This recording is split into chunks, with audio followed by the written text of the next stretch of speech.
సంఖ్యాకాండము 23వ అధ్యాయము. అప్పుడు బిలాము, ఇక్కడ నేను బలి అర్పించుటకు 7 బలిపీఠములను కట్టించి, ఇక్కడ 7 కోడెలను 7 పొట్టేళ్లను సిద్ధపరచుమని బాలాకుతో చెప్పెను. బిలాము చెప్పినట్లు బాలాకు చేయగా, బాలాకును బిలామును ప్రతి బలిపీఠం మీద 1 కోడెను 1 పొట్టేలును దహన బలిగా అర్పించిరి. మరియు బిలాము బాలాకుతో, బలిపీఠం మీది నీ దహన బలి యొద్ద నిలిచియుండుము, నేను వెళ్ళెదను. ఒకవేళ యెహోవా నన్ను ఎదుర్కొనునేమో, ఆయన నాకు కనపరచున్నది నీకు తెలియచేసేదనని చెప్పి మెట్ట ఎక్కెను. దేవుడు బిలాముకు ప్రత్యక్షము కాగా, అతడు, నేను 7 బలిపీఠములను సిద్ధపరచి ప్రతి దాని మీదను 1 కోడెను 1 పొట్టేలును అర్పించితినని ఆయనతో చెప్పగా, యెహోవా ఒక మాట బిలాము నోట ఉంచి, నీవు బాలాకు నొద్దకు తిరిగి వెళ్లి ఇట్లు చెప్పుమనెను. అతడు బాలాకు నొద్దకు తిరిగి వెళ్లినప్పుడు అతడు మోయాబు అధికారులందరితో తన దహన బలి యొద్ద నిలిచియుండెను. అప్పుడు బిలాము ఉపమాన రీతిగా ఇట్లనెను, అరాము నుండి బాలాకు, తూర్పు పర్వతముల నుండి మోయాబు రాజు నన్ను రప్పించి, రమ్ము, నా నిమిత్తము యాకోబును శపింపుము, రమ్ము, ఇశ్రాయేలును భయపెట్టవలెను అనెను. ఏమని శపింపగలను? దేవుడు శపింపలేదే. ఏమని భయపెట్టగలను? దేవుడు భయపెట్టలేదే. మెట్టల శిఖరము నుండి అతని చూచుచున్నాను, కొండల నుండి అతని కనుగొనుచున్నాను. ఇదిగో, ఆ జనము ఒంటిగా నివసించును, జనములలో లెక్కింపబడరు. యాకోబు రేణువులను ఎవరు లెక్కించెదరు? ఇశ్రాయేలు 4వ పాలును ఎవరు లెక్క పెట్టగలరు? నీతిమంతుల మరణము వంటి మరణము నాకు లభించునుగాక, నా అంత్యదశ వారి అంతము వంటి దగునుగాక అనెను. అంతటా బాలాకు బిలాముతో, నీవు నాకేమి చేసితివి? నా శత్రువులను శపించుటకు నిన్ను రప్పించితిని, అయితే నీవు వారిని పూర్తిగా దీవించితివనెను. అందుకతడు, యెహోవా నా నోట ఉంచిన దాని నేను శ్రద్ధగా పలకవద్దా అని ఉత్తరమిచ్చెను. అప్పుడు బాలాకు, దయచేసి నాతో కూడా మరియొక చోటికి రమ్ము, అక్కడ నుండి వారిని చూడవచ్చును. వారి చివర మాత్రమే కనబడును గాని వారందరూ నీకు కనబడరు. అక్కడ నుండి నా నిమిత్తము వారిని శపింపవలనని అతనితో చెప్పి, పిస్గా కొననున్న కావలివారి పొలమునకు అతని తోడుకొని పోయి 7 బలిపీఠములను కట్టించి ప్రతి బలిపీఠం మీద 1 కోడెను 1 పొట్టేలును అర్పించెను. అతడు, నీవు ఇక్కడ నీ దహన బలి యొద్ద నిలిచియుండుము, నేను అక్కడ యెహోవాను ఎదుర్కొందునని బాలాకుతో చెప్పగా, యెహోవా బిలామును ఎదుర్కొని ఒక మాటను అతని నోట ముంచి, నీవు బాలాకు నొద్దకు తిరిగి వెళ్లి ఇట్లు చెప్పుమనెను. అతడు బాలాకు నొద్దకు వెళ్లినప్పుడు అతడు తన దహన బలి యొద్ద నిలిచియుండెను. మోయాబు అధికారులను అతని యొద్ద నుండిరి. బాలాకు యెహోవా ఏమి చెప్పెనని అడగగా, బిలాము ఉపమాన రీతిగానిట్లనెను. బాలాకు, లేచి వినుము, సిప్పోరు కుమారుడా, చెవినొగ్గి నా మాట ఆలకించుము. దేవుడు అబద్ధమాడుటకు ఆయన మానవుడు కాడు, పశ్చాత్తాపపడుటకు ఆయన నరపుత్రుడు కాడు. ఆయన చెప్పి చేయకుండునా? ఆయన మాట ఇచ్చి స్థాపింపకుండునా? ఇదిగో, దీవించుమని నాకు సెలవాయెను, ఆయన దీవించెను, నేను దాని మార్చలేను. ఆయన యాకోబులో ఏ దోషమును కనుగొనలేదు, ఇశ్రాయేలులో ఏ వంకరతనమును చూడలేదు.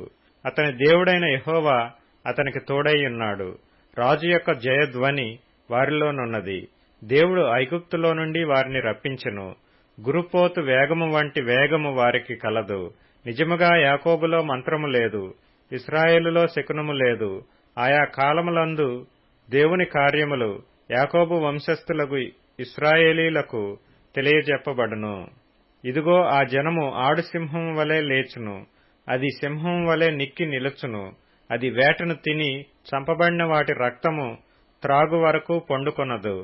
అంతటా బాలాకు, నీవు ఏమాత్రమును వారిని శపింపనూ వద్దు, దీవింపనూ వద్దు అని బిలాముతో చెప్పగా, బిలాము, యెహోవా చెప్పినదంతయు నేను చేయవలెనని నేను నీతో చెప్పలేదా అని బాలాకుకు ఉత్తరమియ్యగా, బాలాకు, నీవు దయచేసి రమ్ము, నేను వేరొక చోటికి నిన్ను తోడుకొని పోయేదను. అక్కడ నుండి నా నిమిత్తము నీవు శపించుట దేవుని దృష్టికి అనుకూలమగునేమో అని బిలాముతో చెప్పెను. బాలాకు ఎడారికి ఎదురుగానున్న పెయేరు శిఖరమునకు బిలామును తోడుకొనిపోయిన తరువాత, బిలాము ఇక్కడ నాకు 7 బలిపీఠములను కట్టించి ఇక్కడ 7 కోడెలను 7 పొట్టేళ్లను సిద్ధపరచుమని బాలాకుతో చెప్పెను. బిలాము చెప్పినట్లు బాలాకు చేసి ప్రతి బలిపీఠం మీద 1 కోడెను 1 పొట్టేలును అర్పించెను. సంఖ్యాకాండము 24వ అధ్యాయము. ఇశ్రాయేలీలను దీవించుట యెహోవా దృష్టికి మంచిదని బిలాము తెలుసుకొనినప్పుడు అతడు మునుపటి వలె శకునములను చూచుటకు వెళ్ళక అరణ్యము వైపు తన ముఖమును త్రిప్పుకొనెను. బిలాము కన్నులెత్తి ఇశ్రాయేలీలు తమ తమ గోత్రముల చొప్పున దిగియుండుట చూచినప్పుడు దేవుని ఆత్మ అతని మీదకి వచ్చెను. గనుక అతడు ఉపమాన రీతిగా ఇట్లనెను: బెయోరు కుమారుడైన బిలాముకు వచ్చిన దేవోక్తి, కన్నులు తెరచిన వానికి వచ్చిన దేవోక్తి, దేవవాక్కులను వినిన వాని వార్త. అతడు పరవశుడై కన్నులు తెరిచిన వాడై సర్వశక్తుని దర్శనము పొందెను. యాకోబు, నీ గుడారములు, ఇశ్రాయేలు, నీ నివాస స్థలములు ఎంతో రమ్యమైనవి. వాగుల వలె అవి వ్యాపించియున్నవి. నదీ తీరమందలి తోటల వలెను, యెహోవా నాటిన అగరు చెట్ల వలెను, నీళ్ల యొద్దనున్న దేవదారు వృక్షముల వలెను అవియున్నవి. నీళ్లు అతని బొక్కెనల నుండి కారును. అతని సంతతి బహు జలముల యొద్ద నివసించును. అతని రాజు అగగు కంటే గొప్పవాడగును. అతని రాజ్యము అధికమైనదగును. దేవుడు ఐగుప్తులో నుండి అతని రప్పించెను. గురుపోతు వేగము కంటే వేగము అతనికి కలదు. అతడు తన శత్రువులైన జనులను భక్షించును. వారి ఎముకలను విరుచును. తన బాణములతో వారిని గుచ్చును. సింహము వలెను ఆడుసింహము వలెను అతడు కృంగి పండుకొనెను. అతనిని లేపువాడెవడు?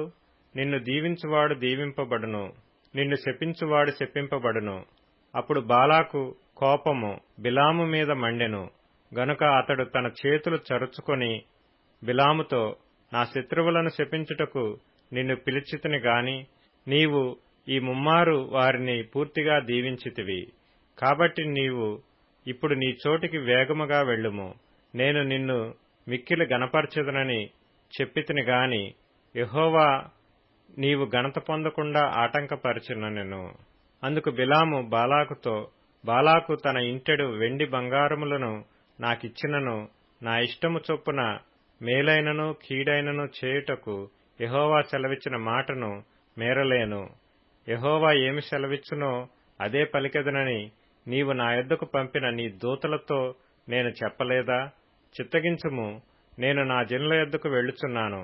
అయితే కడపటి దినములలో ఈ జనులు నీ జనులకేమి చేయుదురో అది నీకు విశదపరచెదను రమ్మని చెప్పి ఉపమాన రీతిగా ఇట్లనెను: బెయోరు కుమారుడైన బిలాముకు వచ్చిన దేవోక్తి, కన్నులు తెరిచిన వానికి వచ్చిన దేవోక్తి, దేవవాక్కులను వినిన వాని వార్త, మహోన్నతుని విద్య నెరిగిన వాని వార్త.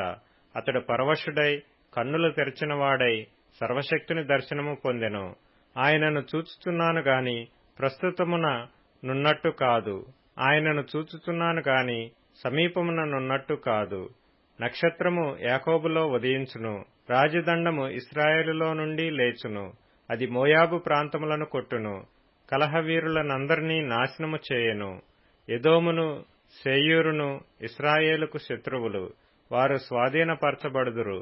ఇశ్రాయేలు పరాక్రమమొందును. యాకోబు సంతానమున ఏలిక పుట్టును. అతడు పట్టణములోని శేషమును నశింపచేయును.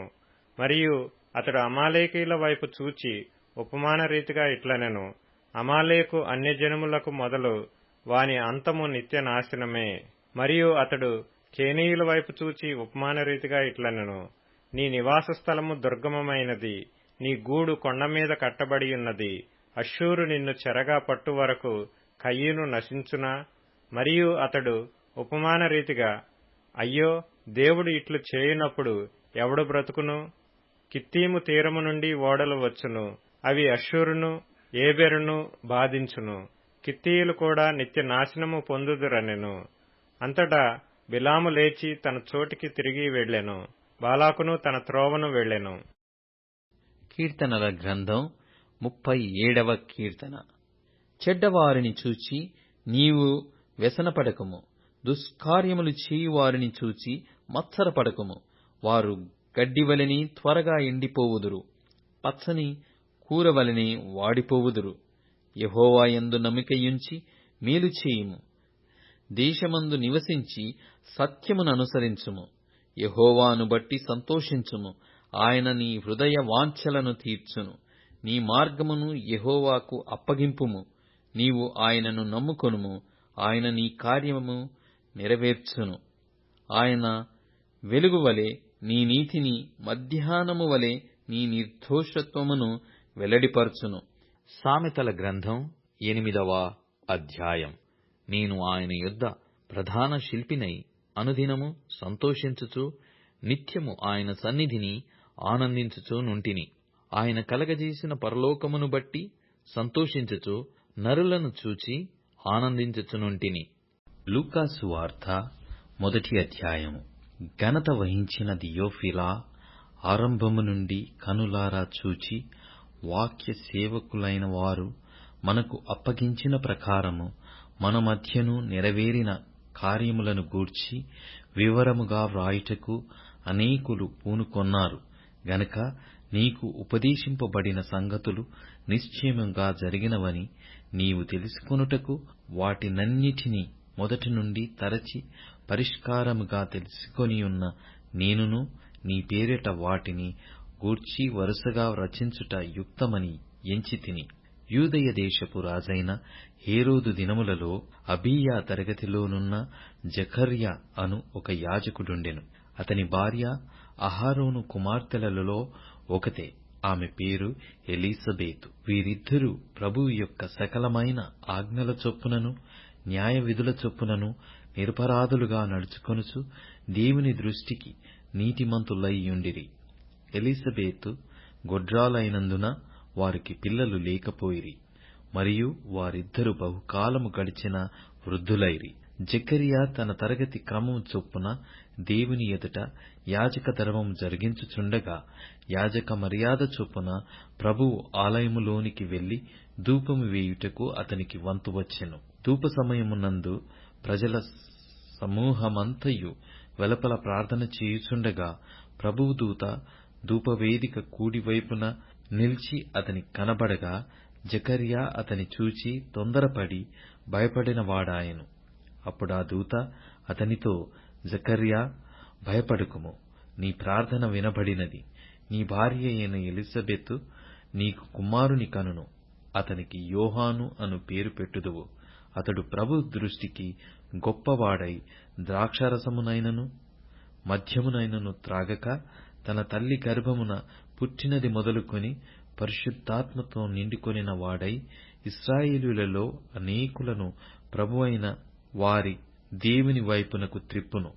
మరియు అతడు తండ్రుల హృదయములను పిల్లల తట్టునకును అవిధేయులను నీతిమంతుల జ్ఞానముననుసరించుటకును త్రిప్పి ప్రభువు కొరకు ఆయుత్తపడియున్న ప్రజలను సిద్ధపరచుటకై ఏలియా యొక్క ఆత్మయు శక్తియు గలవాడై ఆయనకు ముందుగా వెళ్ళును గనుక నీకు సంతోషమును మహా ఆనందమును కలుగును.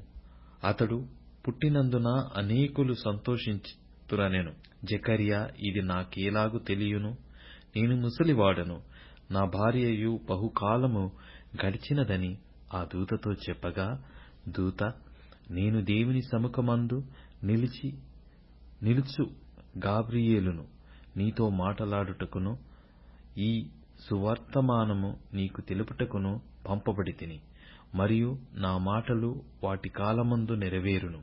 నీవు వాటిని నమ్మలేదు గనుక ఈ సంగతులు జరుగు దినము వరకు నీవు మాటలాడక మౌనివై యుందువని అతనితో చెప్పెను. ప్రజలు జకరియా కొరకు కనిపెట్టుచుండి ఆలయమునందు అతడు ఆలస్యము చేసినందుకు ఆశ్చర్యపడిరి. అతడు వెలుపలికి వచ్చినప్పుడు వారితో మాటలాడలేకపోయినందున ఆలయమునందు అతనికి దర్శనము కలిగినదని వారు గ్రహించిరి. అప్పుడతడు వారికి సంజ్ఞలు చేయుచు మూగవాడై ఉండెను. అతడు సేవ చేయు దినములు సంపూర్ణమైనప్పుడు తన ఇంటికి వెళ్ళెను.